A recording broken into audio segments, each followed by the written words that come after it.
Kubu tersangka Rosurio JS mengajukan surat kepada Inspektur Pengawasan Umum, Irwasum, Polri Komjen Pol Wahyu Widada terkait permohonan penghentian penyidikan kasus tudingan ijazah palsu Jokowi.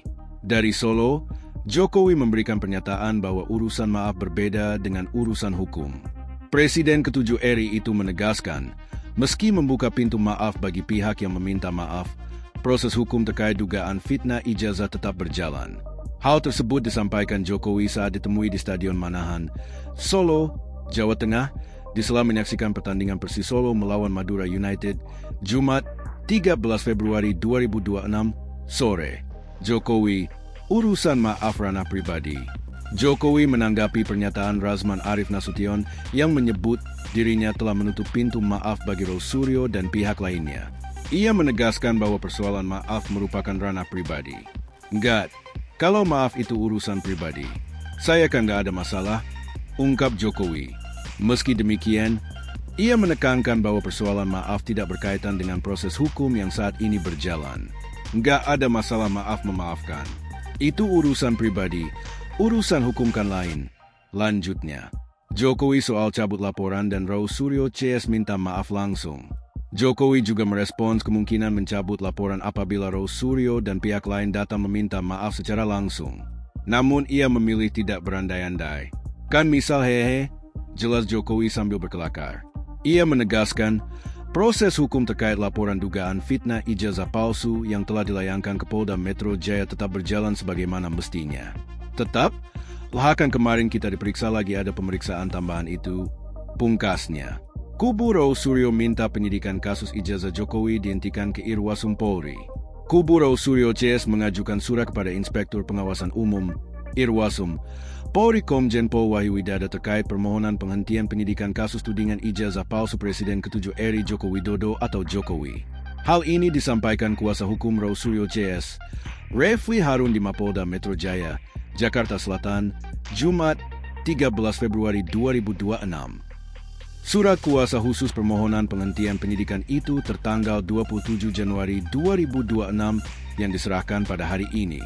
Menurutnya permintaan penghentian penyidikan ini dilakukan setelah kubu Rosurio mendapatkan masukan dari dua saksi ahli ex-Wakapolri Komjen Pol, Purnawirawan, Oe Groseno dan mantan Ketua PP Muhammadiyah Din Syamsuddin.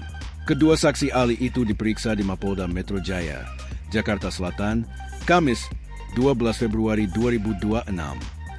Oe Groseno menjelaskan surat perintah penghentian penyidikan SP3 terhadap Egy Sujana dan Damai Hari Lubis praktis menggugurkan laporan polisi terhadap seluruh terlapor.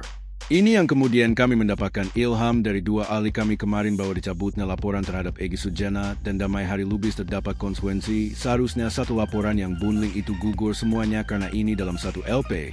Satu nomor jadi kalau dicabut satu, cabut semua, ujar Refli. Sedangkan masukan Din Syamsuddin sebagai seorang peneliti, pakar, dan ahli mengatakan perkara ijazah palsu harusnya diselesaikan terlebih dahulu. Ijazah S1 Jokowi yang diklaim sebagai asli itu belum terbukti hingga hari ini. Menurut Refli, selama ijazah belum terbukti tidak ada alasan kepolisian memproses laporan. Terlebih yang dilakukan kliennya Rosurio JS dalam menentukan status ijazah Jokowi dilakukan dengan metode penelitian. Ketika itu sudah dinyatakan baru berlanjut pada laporan pencemaran nama baik, fitnah, ujaran kebencian, dan lain sebagainya.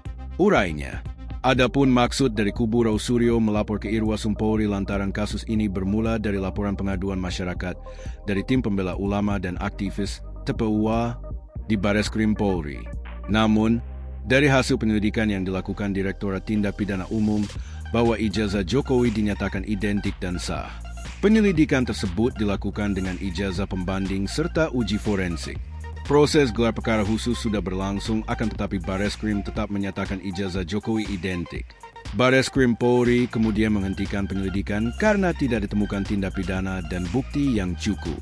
Refli menilai selama belum ada keputusan pengadilan yang berkekuatan hukum tetap, kepolisian wajib memproses laporan. Seharusnya Bareskrim memproses laporan soal ijazah itu, tegasnya. Pakar hukum tata negara itu mengungkap sebelum kasus ini menggelinding di Polda Metro Jaya pun sudah dilakukan korespondensi dengan Irwasum Polri. Respons pihak Irwasum diklaim kubu Rosurio hanya pernyataan bahwa bersifat normatif. Pandangan Oe Groseno, Ex-Wakapolri Komjen Pol Purnawirawan Oe Groseno menilai penghentian penyidikan mestinya berlaku untuk semua terlapor. Dari pengalamannya, SP3 tidak bisa serta-merta dilakukan hanya untuk sebagian dari terlapor. SP3 Egy Sujana dan Damai Hari Lubis secara tersurat dan tersirat karena mereka, kubu Jokowi, melaporkan 8 orang, berarti penghentian penyidikan juga harusnya diberikan pada seluruh yang dilaporkan. Tidak bisa diambil sendiri 2 orang di SP3, yang lain tidak, ungkapnya. Dia mempertanyakan alasan Restoratif Justice, RJ, untuk Egy dan Damai. Selama tidak meninggal dunia, RJ harus memiliki alasan yang jelas, bukan hanya karena sesuatu hal.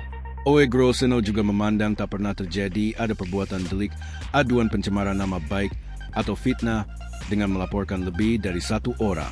Kubu Jokowi mempersangkakan pasal 310 dan 311 KUHP tentang pencemaran nama baik dan atau fitnah dalam KUHP lama. Menurutnya, ketentuan pasal tentang pencemaran nama baik atau fitnah itu tidak jelas uraiannya dan ada pertentangan di dalamnya. Di pasal itu juga tidak ada penegasan secara eksplisit dalam KUHP lama ataupun baru mengenai pembagian klaster pidana.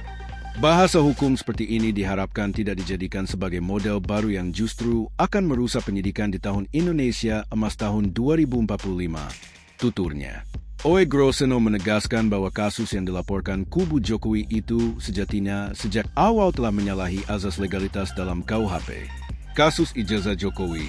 Kasus tudingan ijazah Presiden ke-7 RI, Joko Widodo, Jokowi, masih bergulir di kepolisian. Polda Metro Jaya yang menangani kasus itu pada awalnya menetapkan 8 tersangka kasus ijazah Jokowi yang dibagi menjadi 2 klaster. 5 tersangka dalam klaster pertama adalah Egy Sujana, Kurnia Trirohyani, Damai Hari Lubis, Rustam Effendi, dan Muhammad Rizal Fadillah. Namun belakangan, Egy Sujana dan Damai Hari Lubis sudah tak lagi menjadi tersangka setelah mengajukan Restoratif Justice, RJ. Sementara itu, dalam klaster kedua ditetapkan 3 tersangka termasuk Rose Suryo, Rismon Hasiholan Sianipar, dan Tifauzia Tiasuma. Saat ini, berkas perkara yang menjerat Rose Suryo CS berstatus P19 atau harus dilengkapi penyidik setelah sebelumnya dilimpahkan ke Jaksa Penuntut Umum. Para tersangka dijerat pasal 310 KUHP dan atau pasal 311 KUHP dan atau pasal 27A Yungto pasal 32 Yungto pasal 35 U nomor 1 tahun 2024 tentang perubahan kedua atas U nomor 11 tahun 2008 tentang informasi dan transaksi elektronik ITE. Download Tribun X sekarang, menghadirkan lokal menjadi Indonesia.